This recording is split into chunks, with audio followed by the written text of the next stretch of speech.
साल का सबसे बड़ा चुनाव बिहार में होने वाला है और इस चुनाव में सबसे बड़ा टेस्ट इस बात का होगा कि हिंदू जातियों के नाम पर बंटा रहेगा या हिंदू एकजुट हो पाएगा।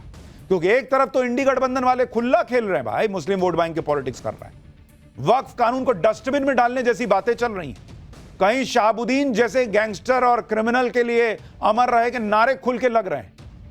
इनके दो ही एजेंडे दिख रहे हैं कि पहला मुस्लिम वोट के लिए कुछ भी कर दो और दूसरा हिंदुओं को जातियों में बांटने के लिए जो बन सके वो करो। ये तो पुराना हथियार है इनका। इंडी गठबंधन को लगता है कि मुस्लिम वोट बैंक उनके साथ एक तरफा आ गया तो उनका काम बन जाएगा, क्योंकि हिंदू तो जातियों में बटा हुआ है।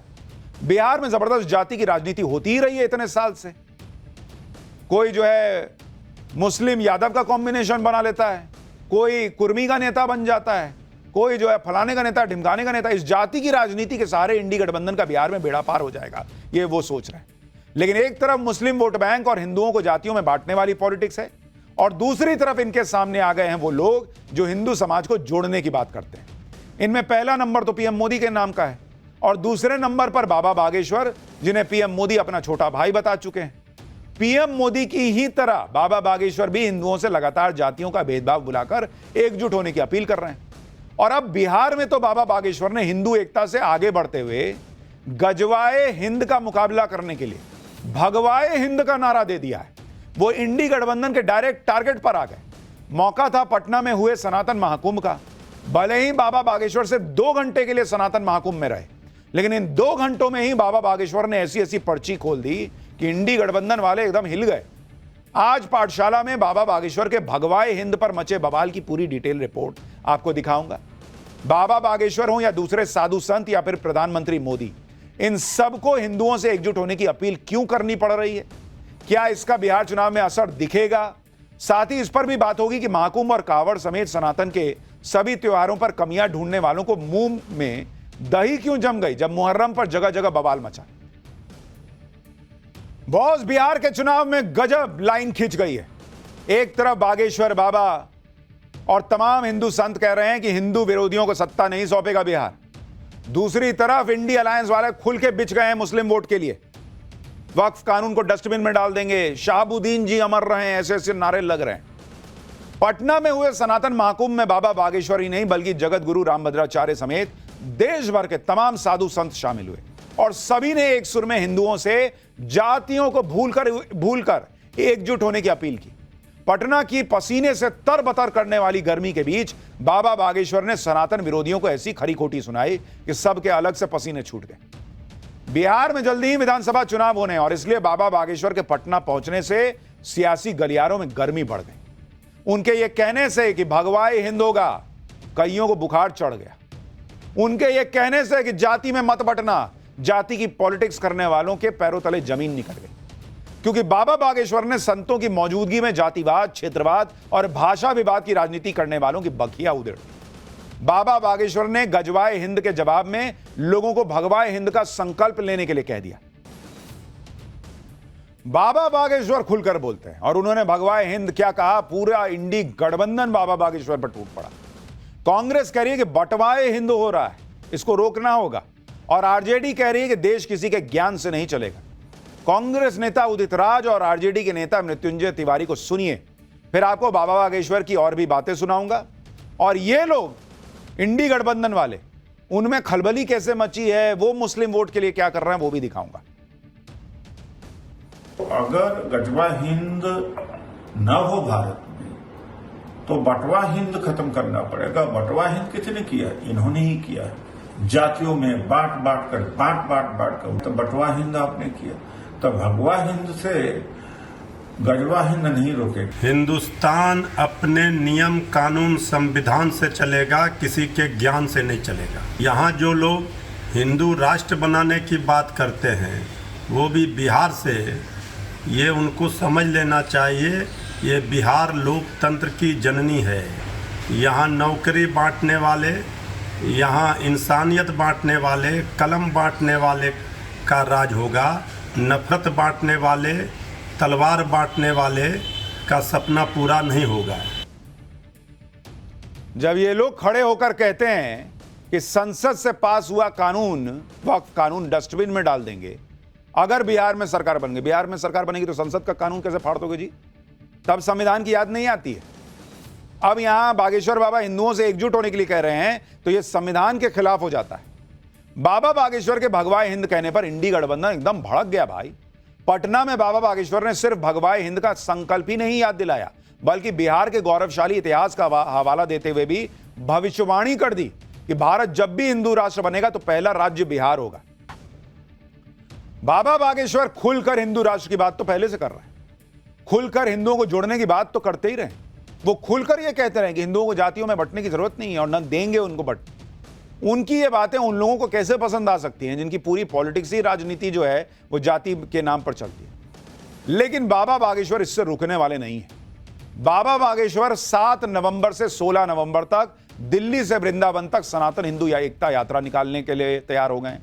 बाबा बागेश्वर की यह पदयात्रा 131 किलोमीटर की होगी जो दिल्ली, हरियाणा और यूपी से होकर गुजरेगी। इस यात्रा के दौरान बाबा बागेश्वर इन 3 राज्यों में करीब 400 शहर और गांव को कवर करेंगे जिनमें करीब 5 करोड़ की आबादी रहती है। यह यात्रा 131 किलोमीटर की होगी। यात्रा दिल्ली, हरियाणा और उत्तर प्रदेश से होते हुए गुजरेगी और इसके बाद दिसंबर या फिर अगले साल जनवरी में बाबा बागेश्वर बिहार में भी पदयात्रा निकालेंगे। लेकिन बागेश्वर बाबा की ऐसी मुहिम से जाति की राजनीति करने वालों की बेचैनी तो बढ़नी तय थी। बिहार में अभी चुनाव है, इसके बाद 2027 में यूपी में चुनाव है, इसलिए अखिलेश यादव भी लगातार बाबा बागेश्वर से भिड़े हुए हैं। अखिलेश यादव ने आज फिर कह दिया कि भगवा पहनने से कोई बाबा या योगी नहीं बन जाता है। कई लोगों को यह भी लगता है सिर्फ लाल रंग अपना लेने से कोई समाजवादी नहीं बन जाता। समाजवाद को लाने का भी एक आचरण होना चाहिए। लेकिन सबका अपना अपना नजरिया है और पॉलिटिक्स है तो लोग एक दूसरे पर बातें कह रहे हैं। भले ही धर्म और जाति को ढाल बनाकर वोटों की लड़ाई लड़ रहे लोग बाबा बागेश्वर के भगवाए हिंद के संकल्प पर सवाल उठा रहे हैं। लेकिन बाबा बागेश्वर के हिंदू राष्ट्र के संकल्प पर पटना की पब्लिक क्या बोल रही है वो भी तो जानना जरूरी है। सुनिए पटना की पब्लिक क्या बोली।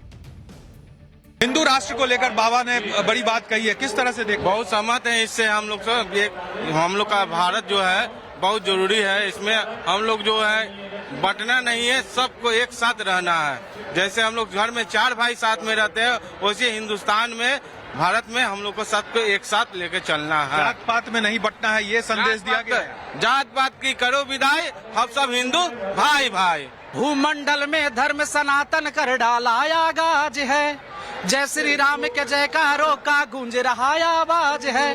अरे बदल रहा अपना भारत, एक मत हिंदू समाज है। ये राम राज का गांधी मैदान है और यहीं से बिगुल बाबा ने फूंक दिया। बिल्कुल हिंदू राष्ट्र बननी चाहिए क्योंकि हमें अपने आज के बच्चे जो है अपने सनातन धर्म को भूल रहे हैं और हमें अपनी सनातन संस्कृति पे गर्व है। मैं चाहती हूँ हिंदू राष्ट्र बने और मैं हिंदू राष्ट्र के बनाने में अगर जो भी हमारा योगदान होगा मैं करूँगी, आगे आऊंगी। बात तो राजनीति बहुत खराब चीज है, जात पात में बंटना नहीं चाहिए। हम लोग तो सबसे बड़ा हिंदू हैं और हिंदू के हिसाब से चलना चाहिए। पटना में बाबा बागेश्वर के साथ सनातन महाकुंभ के मंच पर मौजूद जगत गुरु रामभद्राचार्य जी ने भी बात बात पर सनातन का विरोध करने वालों को आड़े हाथ लिया। उन्होंने दो टूक कह दिया कि 21वीं सदी में देश को हिंदू राष्ट्र बनना ही होगा और बिहार में भी सत्ता सिर्फ उन्हें ही मिलेगी जो सनातन के लिए संघर्ष कर रहे हैं।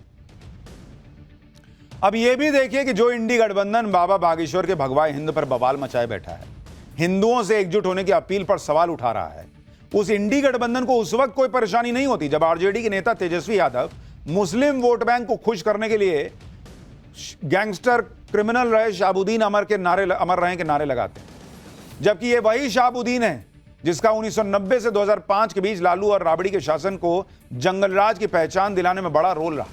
उस दौर में बिहार में हत्या, अपहरण और रंगदारी जैसे क्राइम चरम पर थे। शाहबुद्दीन को उस दौर में सीवान में डर का पर्याय माना जाता था। तेजस्वी यादव की इस नारेबाजी को बीजेपी ने बिहार में मुहर्रम के दौरान भड़की हिंसा की वजह बताया। बीजेपी आईटी सेल के प्रमुख अमित मालवीय ने ट्वीट किया कि तेजस्वी यादव ने हाल ही में मंच से शाहबुद्दीन जिंदाबाद के नारे लगवाए और उसके तुरंत बाद ही बिहार में अराजक तत्वों ने मुहर्रम के जुलूस की आड़ में हिंदू समाज पर हमले शुरू कर दिए। मोतिहारी में ऐसी एक घटना में अजय यादव की नृशंस हत्या कर दी गई। तेजस्वी यादव जो खुद यादव समाज से आते हैं, उन्होंने अब तक इस हत्या पर एक शब्द नहीं बोला। क्या राजद की राजनीति में मुस्लिम तुष्टीकरण इतना हावी हो गया है कि यादव समाज की जान की कोई कीमत नहीं रह गई? मुहर्रम के नाम पर हाल के दिनों में बिहार के कई जिलों में हुई हिंसा उसी शाहबुद्दीनवादी मानसिकता का परिणाम है जिसे तेजस्वी यादव मन से महिमा मंडित कर रहे हैं। यह अमित मालवीय ने ट्वीट किया। बीजेपी मुहर्रम के दौरान भड़की जिस हिंसा के लिए तेजस्वी यादव को जिम्मेदार ठहरा रही है, उसकी तस्वीर भी आगे दिखाऊंगा। पहले यह भी देखिए कि तुष्टीकरण की राजनीति के लिए और अपने वोट बैंक को खुश करने के लिए आरजेडी कैसे किसी भी हद तक जाने को तैयार दिख रही है। इन दो तस्वीरों को देखिए। पहली तस्वीर इसी साल फरवरी की है, जब प्रयागराज में महाकुंभ चल रहा था। उस वक्त जब लालू यादव से महाकुंभ पर सवाल पूछा गया तो उन्होंने बिना देर लगाए महाकुंभ को फालतू बता दिया, जिस पर साधु संतों ने नाराजगी भी जताई थी। और दूसरी तरफ मुहर्रम की तस्वीर देखिए। लालू यादव के घर पर तजिया जुलूस पहुंचा। राबड़ी देवी ने ताजिए का स्वागत किया और अपनी बेटी के साथ मिलकर ताजिए की पूजा की और जल भी चढ़ाया। लालू यादव भी कुर्सी पर बैठकर जुलूस में शामिल लोगों के करतब देखते नजर आए। लालू यादव ने अपने घर पर जुलूस का स्वागत किया, इसका उन्हें पूरा अधिकार है। लेकिन सवाल तब उठता है जब हिंदुओं की आस्था के महाकुंभ को आप फालतू कहते हैं। आप भी महाकुंभ पर दिया लालू यादव का वो बयान सुनिए। कुंभ में सर जिस तरह से भीड़ बढ़ रही है, अरे सब कुंभ का क्या कोई मतलब है, फालतू है कुंभ। तो इनकी नजर में कुंभ फालतू है और ताजिए का स्वागत कर रहे हैं। अरे कीजिए, दोनों का कर दीजिए। कुंभ को फालतू बोलने की क्या जरूरत थी? जो इंडी गठबंधन सनातन से जुड़े त्योहारों में छोटी सी घटना होने पर आसमान सिर पर उठा लेता है, चाहे वो महाकुंभ में मची भगदड़ हो या फिर कावड़ यात्रा में हिंदुओं की आस्था से खिलवाड़ रोकने के लिए दुकानों पर नेम प्लेट लगाने का फरमान हो, वही इंडी गठबंधन मुहर्रम के दौरान हुए बवाल और हुड़दंग पर आंखें बंद करके बैठ जाता है, सन्नाटे में चला जाता है। अब देखिए कि मुहर्रम के जुलूस के दौरान बिहार के कटिहार में महावीर मंदिर पर पथराव करने का आरोप लग रहा है। भागलपुर में जुलूस के दौरान दो गुट आपस में भिड़ गए, जमकर लाठी डंडे चले, 8 लोग घायल हो गए। अररिया में भी मुहर्रम के जुलूस के दौरान दो गुटों में पत्थरबाजी हुई। मुजफ्फरपुर में मुहर्रम जुलूस के दौरान फिलिस्तीनी झंडा लहराने का आरोप है। जमुई में जुलूस निकलने के दौरान हिंसक झड़प में आधा दर्जन लोग घायल हो गए। ऐसी ही हुड़दंग की तस्वीरें बिहार के दूसरे इलाकों से भी आई, यूपी से भी आई, लेकिन सब पर इंडी गठबंधन के नेताओं ने एक शब्द नहीं बोला। लेकिन हिंदू एकता की बात क्यों हो रही है, बाबा बागेश्वर और दूसरे साधु संत हिंदुओं से एकजुट होने की अपील क्यों कर रहे हैं, इसे समझना भी जरूरी है। पिछले दिनों ही देश भर में हिंदू लड़कियों को टारगेट कर मुस्लिम बनाने की बड़ी साजिश का पर्दाफाश भी हुआ है और शुरुआती जांच में पता चला है कि हिंदुओं के धर्मांतरण का यह घिनौना काम 1, 2 या 3 साल से नहीं, 40 साल से चल रहा है। हिंदू लड़कियों के धर्मांतरण के लिए लाखों के पैकेज तय किए गए थे। यूपी के बलरामपुर में पुलिस ने धर्मांतरण के इस घिनौने खेल के मास्टरमाइंड झांगुर बाबा उर्फ जलालुद्दीन को भी गिरफ्तार किया है। उसकी सहयोगी नीतू उर्फ नसरीन भी सलाखों के पीछे पहुंच चुकी है। जांच आगे बढ़ी तो धर्मांतरण के इस धंधे में करोड़ों के लेन देन का खुलासा हुआ, जिसके लिए मास्टरमाइंड झांगुर बाबा ने फर्जी संस्थानों के नाम पर 40 से अधिक बैंक अकाउंट खुलवाए हुए थे। इन बैंक अकाउंट्स में करीब 100 करोड़ की फंडिंग का खुलासा हुआ। आरोप है कि हिंदू लड़कियों के धर्मांतरण के लिए संगठित गिरोह तैयार किया गया था। जाति के हिसाब से लड़कियों के धर्मांतरण का रेट फिक्स किया गया था। ब्राह्मण ठाकुर लड़कियों के धर्मांतरण के लिए 15 से 16 लाख रुपए का रेट था।